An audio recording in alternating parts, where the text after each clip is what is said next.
আসসালামু আলাইকুম। আমি কিন্তু আবার শশার এক চালান শেষ করে দিলাম এবং আজকে আরেক চালান শুরু করতেছি। বীজগুলো আমি 6 ঘন্টা ভিজিয়ে রেখেছিলাম। ভিজিয়ে রাখার পরে দেখুন বীজগুলো কত সুন্দরভাবে গজিয়েছে, যে শতকরা প্রায় 99% গজিয়েছে। এটা আমি টপে দেব। এভাবে আপনারা টপটাকে ফুটো করে নেবেন, মাঝখানে ফুটো করার পরে এই যে আমি বিজিয়ে দিচ্ছি, ঠিক এইভাবে বিজিয়ে দিয়ে হালকা করে আঙ্গুলের একটা চাপ দিয়ে তখন কিছু মাটি দিয়ে এটাকে ঢেকে দেবেন। তাহলে কিন্তু বীজগুলো হতে অনেক ভালো হবে বা নষ্ট হবে না। যে আমি আমার টবগুলো দিয়েছি, এই যে টবগুলো দিয়েছি আমি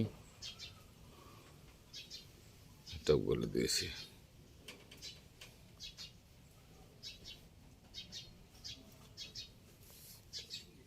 টবগুলোতে আমি কিন্তু হালকা পরিমাণে পানি স্প্রে করে দেবো। পানি স্প্রে করে দেওয়ার পরে আমি কিন্তু পলিথিন দিয়ে ঢেকে দেবো। আপনাকে আবার দেখতে হবে যে একদিন পরে পলিথিন উঁচু করে যে আপনার এই টবগুলো থেকে আসলে চারা উঠলো কিনা।